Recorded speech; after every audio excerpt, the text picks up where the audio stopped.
Praise the lord. ప్రభువైన యేసుక్రీస్తు నామంలో మీకందరికీ కూడా శుభములు తెలియజేస్తున్నాను. మరొక నూతన దినంలో దేవుడు మనల్ని తన నూతనమైన వాత్సల్యంతో నింపి మనల్ని ఎంతో జయప్రదంగా నడిపించినట్లుగా మనము ప్రార్థన చేద్దాం. ఈ దినము వాక్యంలో మనకు ఒక గొప్ప వాగ్దానము లభిస్తున్నది. యెహోవా తన ప్రజలకు బలమును అనుగ్రహించును. యెహోవా తన ప్రజలకు సమాధానం కలుగజేసి వారిని ఆశీర్వదించును. దావీదు కీర్తన 29వ కీర్తన 11వ వచనంలో రాయబడినటువంటి ఈ మాట, ఇది మనకు దేవుని నుంచి వచ్చే గొప్ప వాగ్దానము. ఆయన తన ప్రజలకు బలం అనుగ్రహిస్తాడు. ఆయన తన ప్రజలకు సమాధానం కలుగజేసి వారిని ఆశీర్వదిస్తాడు. ఈ వాగ్దానము ఒకవేళ ఇశ్రాయేలీయులకే అని మనం అనుకోవాల్సిన అవసరం లేదు. ఎందుకంటే మనము ఎప్పుడైతే ప్రభువైన యేసుక్రీస్తును సొంత రక్షకుడిగా అంగీకరిస్తామో అప్పుడే మనము కూడా ఆయన ప్రజలమయ్యాము. ఎందుకంటే ఆయన దేవుడు లోకమును ఎంతగానో ప్రేమించాడు కాబట్టి ఆయన తన అద్వితీయ కుమారుని ఈ లోకానికి పంపించి ఆయన బలియాగం ద్వారా మనకు నిత్యజీవం అనుగ్రహించాలని కోరుకున్నాడు. ఎవరైతే ఆయన వెందు విశ్వాసం ఉంచుతారో వారందరికీ కూడా నిత్యజీవం అనుగ్రహించాలని ఆయన ఈ కార్యం చేసినట్లుగా మనం వాక్యంలో చూస్తాం. మరి అలాంటి మనసు మొదట మనము ఆయనను అంగీకరించాలి. అది మన వైపు నుంచి మనం చేయవలసింది. అయితే దేవుడు తన ప్రజలకు బలమును అనుగ్రహిస్తాడు. ఈ మాటలు మనకు ఎంతో బలాన్ని ఇస్తాయి, ఎంతో ధైర్యాన్ని ఇస్తాయి. ఎందుకంటే ఈ లోకంలో జీవించడం ఇప్పుడు ఎంత కష్టమో కదా. మనము ఈ లోకంలో ఇప్పుడు చూస్తున్నటువంటి భయంకరమైన పరిస్థితులు చూస్తే చాలా భయం వేస్తుంది. నిజంగా క్రైస్తవులకు ఎంత కష్టం ఉన్నదో, ఎంత కష్టకాలంలో మనం ఉన్నామో. అవును, ప్రభువైన యేసుక్రీస్తు చెప్పారు కదా ముందుగానే, లోకంలో మీకు శ్రమ కలుగును, అయినను మీరు ధైర్యం తెచ్చుకోండి, నేను లోకమును జయించున్నానని. ఎందుకంటే మనం ఆయనను అంగీకరించినట్లయితే జయము మనదే. ఈ లోకంలో అపవాది మనల్ని భయంకరంగా శ్రమ పెట్టవచ్చు, కానీ ఆ శ్రమ అంతటిని కూడా మనం ఎదుర్కోగలం. ఎందుకంటే దేవుడు మనకు తోడై ఉన్నాడు గనక. ఒక క్రైస్తవుడు లేక క్రైస్తవురాలు అంటే మనమంతా కూడా దేవుని ప్రజలమే. మనమంతా కూడా దేవుని శరీరములో, క్రీస్తు శరీరంలో భాగమై ఉన్నాము. అంతేకాదు ఆయన ఇచ్చే ప్రతి వాగ్దానము, అబ్రహాముకు ఏ వాగ్దానములు అయితే ఇవ్వబడ్డాయో, బైబిల్ గ్రంథంలో ఏ వాగ్దానాలు అయితే ఇవ్వబడ్డాయో అవన్నీ కూడా మనం పొందుకోవడానికి మనము వారసులంగా ఉన్నాము. కాబట్టి మనం ధైర్యంగా ఈ యొక్క వాగ్దానంను మనం పొందుకోవచ్చు. దేవుడు తన ప్రజల పట్ల ఎప్పుడు కూడా నమ్మదగిన దేవుడు. ఆయన నమ్మదగిన దేవుడు అని కూడా మనం వాక్యంలో చాలాసార్లు చూస్తాం. మరి ఇశ్రాయేలీయుల జీవితంలో చూసినట్లయితే, ఆయన చేసిన గొప్ప కార్యములు చూసినట్లయితే, ఆయన చేసిన అద్భుత కార్యములు చూసినట్లయితే, ఇశ్రాయేలీయులను ఆ అరణ్యంలో ఎంత అద్భుత రీతిగా నడిపించాడో ఇవన్నీ చూసినట్లయితే మనకు దేవుడు తన ప్రజల పట్ల ఎంత కమిటెడ్గా ఉన్నాడు, ఎంత నమ్మకత్వంతో ఉన్నాడు అన్నది మనకు అర్థమవుతుంది. యేసయ్య శిష్యులైనటువంటి 12 మంది అపొస్తలులతో దేవుడు ఎలాగ తోడై ఉన్నాడు, మరి అలాగే ఆయన మనందరితో కూడా అదే వాగ్దానము చేస్తూ ఉన్నాడు. మనము కష్ట సమయాలలో, సమస్యల్లో మనం ఉన్నప్పుడు, ఇబ్బందులలో ఉన్నప్పుడు మనము చాలా భయపడుతూ ఉంటాము, చాలా దిగులు పడుతూ ఉంటాము. అయితే దేవుడు మనకు వాగ్దానం ఇస్తున్నాడు. ఏమనంటే ఆయన తన ప్రజలకు సమాధానం కలుగజేస్తాడు, తన ప్రజలకు బలము అనుగ్రహిస్తాడు. ఆయన ప్రతి భయంకరమైన సమయంలో మన అనుదిన జీవితంలో మనము విశ్వాస జీవితం జీవిస్తున్నప్పుడు, ఆయన నామం ధరించుకొని మనం జీవిస్తున్నప్పుడు మనకు ఆయన బలమునివ్వడానికి సిద్ధంగా ఉన్నాడు, శాంతినివ్వడానికి సిద్ధంగా ఉన్నాడు.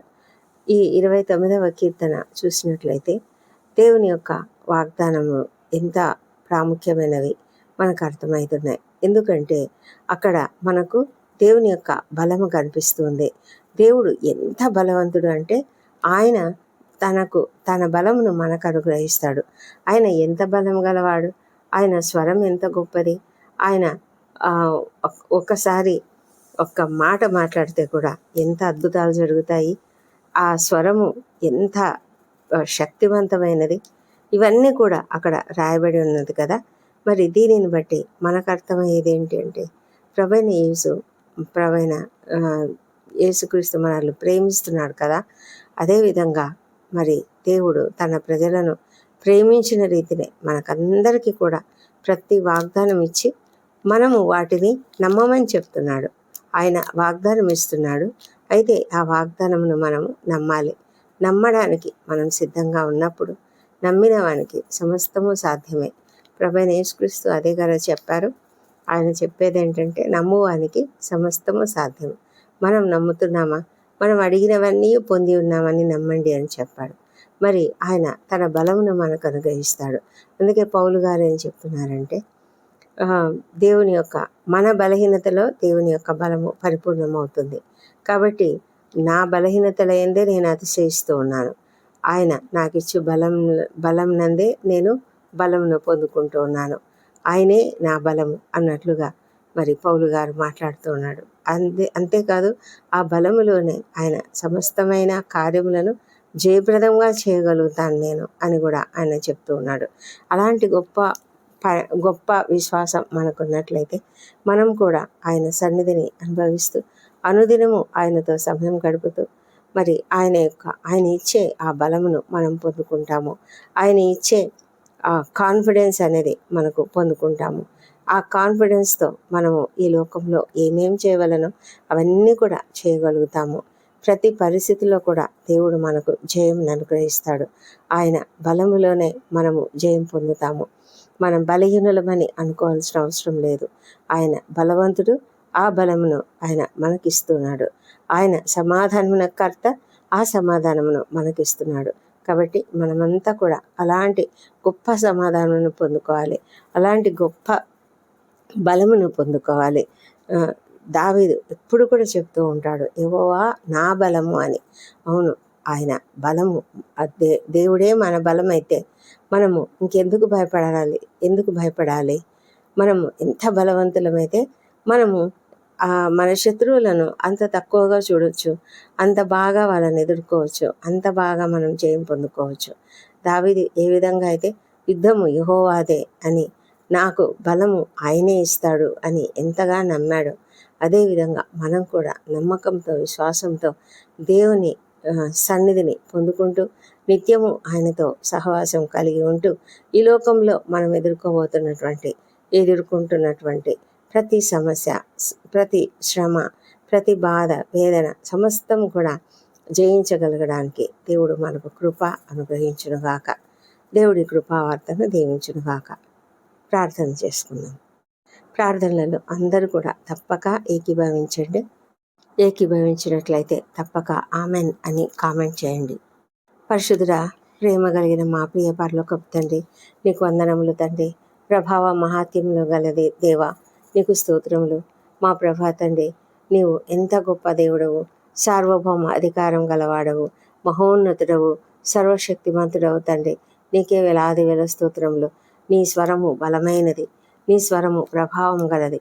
ప్రభా నాయన, మాట మాత్రం చాలు, మా జీవితాలలో అద్భుత కార్యాలను నువ్వు చేస్తావు తండ్రి. నీకు వందనములు, స్తోత్రములు. మా ప్రభా తండ్రి, మరి నీ యొక్క గొప్ప మహా ఔన్నత్యమును బట్టి మేము నీకు వందనములు, స్తోత్రం చెల్లించుకుంటున్నాం. నీవు నిత్యము రాజుగా ఉన్నావు దేవా. ప్రభా, నీవు నీ ప్రజలకు బలం అనుగ్రహించే దేవుడవు, నీ ప్రజలకు సమాధానం కలుగజేసి ఆశీర్వదించే దేవుడవు. కాబట్టి మేము నీకు ఎంతగానో స్తుతులు చెల్లిస్తూ ప్రభా, ఈ దినము మరి మా యొక్క జీవితాలలో, మా పనులలో, మా ప్రతి పరిస్థితిలో కూడా మీరుండి మాకు కావాల్సిన బలం అనుగ్రహించమని నిన్ను ప్రతిమాలి అడుగుతుంటున్నాం తండ్రి. ఈ ప్రార్థనలలో ఏకీభవిస్తున్న ప్రతి ఒక్కరిని కూడా దీవించండి ప్రభా. ఈ దినము మా ఎదుట ఏ ప్రాజెక్టులు ఉన్నాయో, ఏ పనులు ఉన్నాయో, ఏ సమస్యలు ఉన్నాయో, మేము ఎదుర్కోవాల్సిన ఏ పరిస్థితులు ఉన్నాయో మాకు తెలియదు. కానీ ప్రభా, మీకు సమస్తము తెలుసు, మీరు సమస్తము చేయగలరు. మాకు ముందుగా మీరు సాగిపోతుంటుండగా తండ్రి, మేము నీ పైన ఆధారపడి నిన్ను ప్రార్థించి మా దినాన్ని ముందుకు కొనసాగిస్తున్నాము. దేవా, మరి ఈ దినం ఇంటర్వ్యూలకు హాజరవుతున్న వారికి తప్పకుండా విజయం అనుగ్రహించండి ప్రభా. విద్యార్థులను దీవించండి, వారికి అందరికీ మంచి ఆరోగ్యము, తెలివి, జ్ఞానము అనుగ్రహించండి మా తండ్రి దేవా. మరి వారు ఉన్నత స్థాయికి చేరుకోవడానికి సహాయం చేయమని ప్రార్థిస్తున్నాము తండ్రి. మా ఉద్యోగ జీవితాలలో మేము నీకు మహిమకరంగా చక్కటి పనితనమును చూపించడానికి సహాయం చేయండి. మా మాటలు, తలంపులు, క్రియలు సమస్తము నీకు మహిమకరంగా ఉండినట్లుగా సహాయం చేయమని వేడుకొంచున్నాం. నిరుద్యోగ స్థితిలో ఉన్న ప్రతి ఒక్కరిని కూడా మీరు ఆశీర్వదించి వారికి ఉన్న పరిస్థితుల నుంచి వారికి విడుదల దయచేయమని ప్రార్థిస్తున్నాం తండ్రి దేవా. వివాహ ప్రయత్నం సఫలం చేయండి. సంతానం కొరకు ఎదురు చూసిన బిడ్డలను దర్శించండి. వారిలో నీ పునరుత్థాన శక్తిని ప్రవేశపెట్టి చక్కటి సంతానమును వారికి అనుగ్రహించమని ప్రార్థిస్తున్నాం తండ్రి. మా ప్రభా, సమస్తము నీకు సాధ్యము. నీవు ఏదైనా చేయగలవు నాయన ప్రభా. ప్రతి పరిస్థితిని బాగు చేయగలిగిన గొప్ప దేవుడవు తండ్రి. నీకే వందనాలు చెల్లించుకుంటున్నాం. దయగల మా తండ్రి, ఈ దినం మేము ఎలాంటి సమస్యలను ఎదుర్కొంటున్నామో దానికి కావాల్సిన బలంను అనుగ్రహించండి ప్రభా. ఎలాంటి శ్రమలు ఉన్నా, ఎలాంటి పరిస్థితులు ఉన్నా, ఎలాంటి కష్టములు ఉన్నా కూడా శాంతితో మేము ఉండగలిగేటకు సహాయం చేయమని ప్రార్థిస్తున్నాం. యెషయా చెప్పబడినట్లుగా తండ్రి ప్రభా, మరి నీ నీ ఎవరి మనస్సు నీ మీద ఆనుకులను వారిని నీవు పూర్ణ శాంతి గలవానిగా చేస్తానని మీరు వాగ్దానం ఇచ్చి ఉన్నారు ప్రభా. మేము నీపైన ఆనుకొని మాకున్నటువంటి ఏ కష్టంను కూడా మేము సహించడానికి, దాన్ని మేము భరించుకోవడానికి మాకు సహాయం చేయండి. అయితే ప్రభా, మీరు మాతో కూడా ప్రతి సమస్యలో ఉంటారు, ప్రతి పరిస్థితిలో కూడా ఉంటారని మేము నమ్మి విశ్వాసంతో నీకు స్తోత్రం చేయలాగున మీరు మాకు తోడుగా ఉంటే మేము ఏదైనా చేయగలం తండ్రి. మా ప్రభా తండ్రి, మరి ప్రతి అపవాది శోధనను ఎదుర్కోవడానికి మాకు కృప దయచేయమని ప్రార్థిస్తున్నాం తండ్రి. మా తండ్రి దేవా, మరి అనారోగ్యంతో ఎవరెవరైతే కష్టపడుతూ ఉన్నారో వాళ్ళందరినీ స్వస్థపరచండి. ఎంతోమంది ప్రభా మరి వేదనకరమైన పరిస్థితులలో ఉన్నారు, ఎంతోమంది క్రిటికల్ కండిషన్స్లో ఉంటున్నారు, ఐసీయూలలో ఉంటున్నారు, వెంటిలేటర్పై ఉంటున్నారు. కుటుంబ సభ్యులు వారి గురించి ఎంతగానో ఆందోళన చెందుతూ ఉన్నారు, ఆవేదన చెందుతూ ఉన్నారు. నాయన కృప చూపించండి వారి పట్ల. మీ యొక్క దయ కనికరంతో నాయన వారిని ముట్టి స్వస్థపరచమని ప్రార్థిస్తున్నాం తండ్రి దేవా. కుటుంబ సభ్యులు ఎంత ఆందోళన చెందుతున్నారో వారి కన్నీటిని తుడవమని ప్రార్థిస్తున్నాం నాయన. ఆర్థికంగా కూడా ఎంతగానో ఇబ్బందులు పడుతూ ఉంటారు నాయన ప్రభా, కనికరించమని ప్రార్థిస్తున్నాము మా ప్రభా తండ్రి. మరి ప్రతి విధమైన అనారోగ్యమును కూడా స్వస్థపరచండి. ఎంతో భయంకరమైన వ్యాధులతో అనేక మంది ఉన్నారు ప్రభా. క్యాన్సర్ వ్యాధులు ఉండేవాళ్ళు ఉన్నారు, కిడ్నీ వ్యాధులు ఉండేవారు, లివర్ ప్రాబ్లమ్స్, మరి లంగ్స్లో ప్రాబ్లమ్స్, బ్రెయిన్లో ప్రాబ్లమ్స్, గుండె సంబంధిత వ్యాధులు, కడుపులో వ్యాధులు తండ్రి, ఎన్నో రకాల సమస్యలైనా మా ప్రభా. మైగ్రేన్ తలనొప్పులతో బాధపడేవాళ్ళు, షోల్డర్ పెయిన్తో, కాళ్ళ నొప్పులు, మోకాళ్ళ నొప్పులు, కీళ్ళ నొప్పులు, ఇంకా తండ్రి నరాల సంబంధిత వ్యాధులు అనేకముతో నాయన ఎంతమంది బాధపడుతున్నారు. ప్రతి ఒక్కరిని కూడా మీరు స్వస్థపరిచి సంపూర్ణమైన ఆరోగ్యంతో ఇంటికి చేర్చమని ప్రార్థిస్తున్నాం తండ్రి. మా తండ్రి దేవా, మరి నిన్ను తెలియని వారిని ప్రభా, నిన్ను రక్షకునిగా అంగీకరించినటువంటి వారు ఎంతమంది ఉన్నారో వారి హృదయాలను తెరవండి. వారి మనసులో ఉన్నటువంటి ఆ పరిస్థితి ఏదైతే వారు వ్యతిరేకంగా ఉంటూ నిన్ను అంగీకరించలేని స్థితిలో ఉన్నారో వారి హృదయాలను తెరవండి, జ్ఞానం అనుగ్రహించండి, మనోనేత్రాలను వెలిగించండి ప్రభా. వారు నిన్ను తెలుసుకొని నీ బిడ్డలుగా మారుటకు సహాయం చేయమని ప్రార్థిస్తున్నాం తండ్రి. రాకడ ఎంతో దగ్గరలో ఉన్నది, సమీపంలో ఉన్నది నాయన. మేము దానికి సిద్ధపడడానికి సహాయం చేయండి తండ్రి. మా హృదయాలలో ప్రభా ఇంకా ఈ లోకపు ఆశలు, ఈ లోకపు విషయాల మీద ఆసక్తి ఉన్నదేమో వాటిని తొలగించి ప్రభా, మేము నీ యందు విశ్వాసం, నీ పైన ఆసక్తి పెట్టుకొని తండ్రి ఎదురు చూడడానికి సహాయం చేయమని ప్రార్థిస్తున్నాం తండ్రి దేవా. ప్రభా, ప్రపంచమంతటా శాంతి సమాధానం అనుగ్రహించండి మా తండ్రి. యుద్ధ వాతావరణం తీసివేయండి. మరి భయంకరమైన పరిస్థితుల్లో మేము ఉన్నాము, ఎప్పుడు ఏమవుతుందో తెలియనట్లుగా ఉన్నది నాయన. మరి కృప చూపించండి. ఇశ్రాయేలు దేశంను దీవించండి, యెరూషలేమును దీవించి వారి నగరులలో క్షేమము, వారి ప్రాకారంలో నెమ్మదిని దయచేయమని ప్రార్థిస్తున్నాము మా ప్రభా తండ్రి. మరి ప్రయాణాలు చేస్తున్న ప్రతి ఒక్కరిని కూడా క్షేమంగా నడిపించండి. అన్యాయాలకు, అక్రమాలకు గురైన వారు ఎంతోమంది కోర్టు సమస్యలు, ల్యాండ్ సమస్యలు, ఇంకా అనేక రకాల సమస్యలతో న్యాయం కొరకు పోరాడుతున్నారు నాయన. వారి పక్షంగా మీరు వ్యాజ్యమాడి ప్రతి ఒక్కరికి కూడా న్యాయం జరిగించమని ప్రార్థిస్తున్నాం తండ్రి. ప్రభానైనా అధికారులు, ఉద్యోగులు, పరిపాలకులు అందరూ కూడా నీతిగా నిజాయితీగా పనిచేయనట్లుగా సహాయం చేయండి. మా దేశంపై నీ పరిశుద్ధాత్మను కుమ్మరించి ప్రతి ఒక్కరూ నిన్ను తెలుసుకునేలాగా సహాయం చేయమని ప్రార్థిస్తున్నాము తండ్రి దేవా. మరి మా పట్ల మీకున్నటువంటి ప్రేమ, మా పట్ల నీకున్నటువంటి దయ, కృప, ప్రతి విషయాన్ని బట్టి కూడా మేము నీకు వందనం చెల్లించుకుంటున్నాము. ఎంతోమంది నూతన కార్యములను ఈ దినం చేస్తున్నారు, ప్రారంభిస్తున్నారు. వారికి అందరికీ కావాల్సిన జ్ఞానం అనుగ్రహించిన ఆయన వారి యొక్క పనులన్నీ కూడా తప్పకుండా జయప్రదం చేయమని ప్రార్థిస్తున్నాం. వృద్ధులను, చిన్నారులను దీవించండి, మంచి ఆరోగ్యంతో కాపాడండి. ముఖ్యంగా ఈ ఎండల తీవ్రత వల్ల ఎంతమంది కష్టపడుతున్నారో అందరినీ బాగు చేయమని వేడుకొంచున్నాం ప్రభా. మా తండ్రి దేవా, మరి అనాథలు, దిక్కులేని వారు, వృద్ధులు, చిన్నారులు ఎంతమంది అయితే ఉన్నారో, మరి ఒంటరి తల్లులు, ఒంటరి మహిళలు, వారందరినీ కూడా మీరు కనికరించి మంచి ఆరోగ్యంతో కాపాడమని వేడుకొంచున్నాం. సేవకులను ఆశీర్వదించండి తండ్రి, వారికి మంచి ఆరోగ్యం ఇవ్వండి ప్రభా. మరి మా దేశంలో జరుగుతున్న ఈ భయంకరమైన దాడులు అరికట్టమని ప్రార్థిస్తున్నాం తండ్రి. మేమంతా కూడా ప్రభా సిద్ధంగా ఉండడానికి కూడా మాకు సహాయం చేయమని వేడుకుంటున్నాం. మా తండ్రి, నీకు సాధ్యమైనది ఏదీ లేదు. సమస్తము నీ చిత్త ప్రకారము తండ్రి. ఎప్పుడు ఏది జరగవలనో అది మీరు సరైనటువంటి రీతిలో జరిగిస్తారని మేము నమ్ముతూ మీకు స్తోత్రం తెలుస్తున్నాం తండ్రి. ఈ ప్రార్థనలు ఏకీభవించిన ప్రతి ఒక్కరిని కూడా దీవించండి. ఎవరికి ఏ సమస్యలు ఉన్నా సమస్యలన్నీ తీర్చండి ప్రభా. ప్రతి ఒక్కరిని కూడా ఆశీర్వదించమని వేడుకొంచున్నాం ప్రభానైనా. మరి ఈ దినం బర్త్డేలు, వివాహ దినములు జరుపుకుంటున్న బిడ్డను దీవించండి. గడిచిన సంవత్సరం అంతా మీరు వారికి చేసిన ప్రతి మేలును బట్టి నీకు వందనములు. రాబోయే సంవత్సరంలో ఇంకనూ అధికమైన మేలులను వారికి అనుగ్రహించమని ప్రార్థిస్తున్నాం. వారిపై ముఖకాంతిని ప్రకాశింపజేసి సంతోషము, సమాధానము వారికి అనుగ్రహించమని వేడుకొంచున్నాం. దేవా ప్రభా, నీకే వందనములు, స్తోత్రం చెల్లించుకుంటూ మా ప్రార్థనలన్నీ మీరు అంగీకరించినారని నమ్ముతున్నాము.